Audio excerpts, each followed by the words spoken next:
നെന്മാറ ഇരട്ടക്കൊലപാതക കേസിലെ കുറ്റപത്രത്തിലെ ഉള്ളടക്കം ജില്ലാ പോലീസ് മേധാവിയുടെ നേതൃത്വത്തിൽ വിലയിരുത്തി അന്തിമമാക്കി. അടുത്തയാഴ്ച തൃശൂർ റേഞ്ച് ഐ ജി കുറ്റപത്രം പരിശോധിക്കും.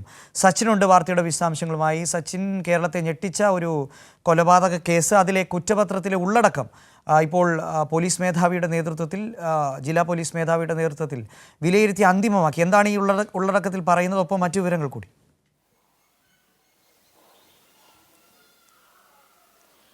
നന്ദു, നാടിനെ ഒന്നാകെ നടുക്കിയതായിരുന്നു നെന്മാറ ഇരട്ടക്കൊലപാതകം. ഈ കേസിലാണ് ഇപ്പോൾ അന്തിമ കുറ്റപത്രം നൽകാൻ വേണ്ടി അന്വേഷണ ഉദ്യോഗസ്ഥർ തയ്യാറെടുക്കുന്നത്. ഇതിൻ്റെ ഭാഗമായിട്ട് നിലവിൽ ഐ ജിക്ക് മുൻപാകെ തൃശൂർ റേഞ്ച് ഐ ജിക്ക് മുൻപാകെയാണ് കുറ്റപത്രം പരിശോധിക്കാനായി അന്വേഷണ സംഘം സമർപ്പിക്കാൻ പോകുന്നത്. അതിൽ പ്രധാനപ്പെട്ട കാര്യങ്ങൾ, ഈ നെന്മാറ ഇരട്ടക്കൊലപാതക കേസിലെ ഏക പ്രതി ചെന്താമര മാത്രമാണ് എന്ന കാര്യമാണ് കുറ്റപത്രത്തിലുള്ളത്.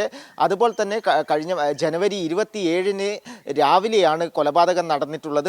10 മിനിറ്റിനുള്ളിൽ കൊലപാതകം നടന്നു എന്നും കുറ്റപത്രത്തിലുണ്ട്.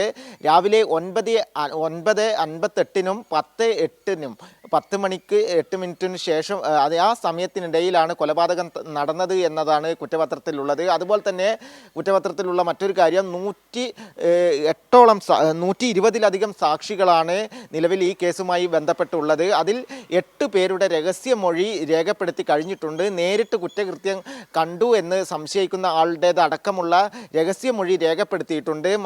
മാത്രമല്ല, ഈ ചെന്താമര കൊല ചെയ്യപ്പെട്ട സമയത്ത് ഉപയോഗിച്ച വസ്ത്രങ്ങളുടെയും അതുപോലെ തന്നെ കൊലപാതകത്തിന് ഉപയോഗിച്ച ആയുധങ്ങളിൽ നിന്നൊക്കെ ഫോറൻസിക് സംഘത്തിൻ്റെ പരിശോധനകളും പൂർത്തീകരിച്ച് അതിൻ്റെ ഫലങ്ങളും വന്നിട്ടുണ്ട്. അതിനാൽ തന്നെ ഈ കൊലപാതകം ചെയ്തത് ചെന്താമര എന്ന വ്യക്തി മാത്രമാണ്. അദ്ദേഹം മാത്രമാണ് ഈ കേസിലെ പ്രതി എന്ന കാര്യവും കുറ്റപത്രത്തിൻ്റെ ഉള്ളടക്കത്തിലുണ്ട്.